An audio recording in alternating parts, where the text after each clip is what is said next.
Your Excellency, the President Uhuru Kenyatta, the Deputy President William Ruto, Honorable Honorable Raila Amolo Odinga, fellow Kenyans, I will be brief, and I want to say that the issues that the BBI sought to resolve are real issues that seriously affect us, and if we do nothing about them, will continue to affect us. I have read the document, and I also had an opportunity to consult with the ANC party leadership, critical organs of the party. We had a robust debate, and we came to the general conclusion that the document has very good provisions. Provisions that need to be enhanced, provisions that need to be enacted carefully and as soon as possible so that we can engage on nation building. Your Excellency, there are some areas, and I want to highlight just one or two, because my understanding is that the launch is giving us an opportunity to reflect on these issues and then to enrich them so that the same task force that was handling it can take into account issues that may not have been captured appropriately.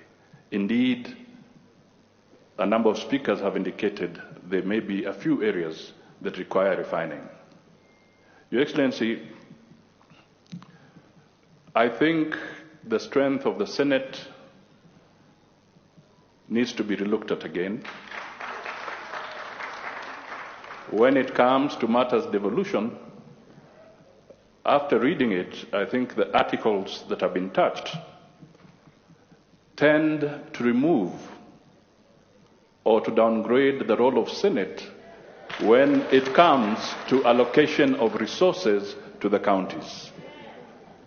Senate is the anchor to devolution. I think that requires a review, not a rejection of the document, but a review.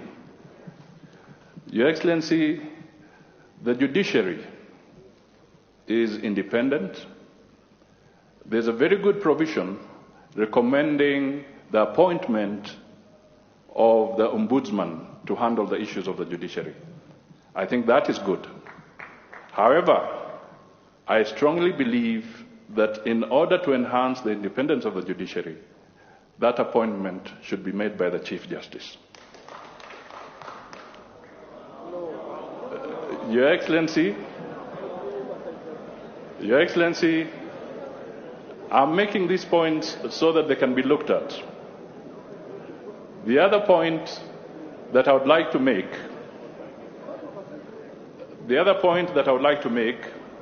is the issue of underpinning the economy.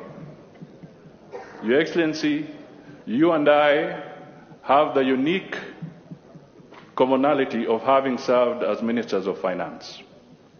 This is an area you understand very well. I strongly recommend that in the document, and as we look at it, because I believe there's a window, we can underpin the need to tame our public debt.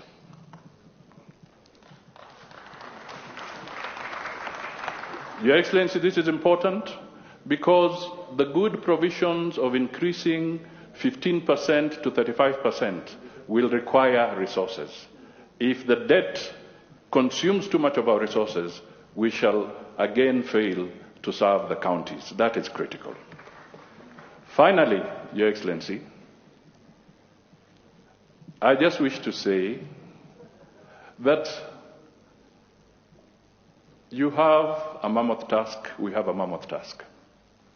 The 2010 Constitution, when it got to the referendum, it had a 67% acceptance across the country. That was the referendum statistics. I want to beseech Kenyans that let us work together. Let us look at this document together so that when we get to the level of the referendum, we should only better that percentage of 67% to higher. That will be so good because it will then be building the consensus we want for the Constitution. Your Excellency, the Constitution is not like the Ten Commandments. We cannot amend the Ten Commandments, but we can amend the Constitution. We can also improve the gray areas around the BBI so that that high percentage comes on board. And it is on this basis that I revisit the Kisii address by His Excellency the President, that we must build consensus. He emphasized that in his speech, so that by the time we are reaching the plebiscite, we shall have developed very broad consensus. Kenya is ours. We must all protect it. This initiative is excellent. It is not work that can be taken lightly. So we support it. We'll work to support it, and we'll work to improve it. God bless all Kenyans, and God bless the souls of all those who have sacrificed or have lost their lives in the quest for a better Kenya. Thank you.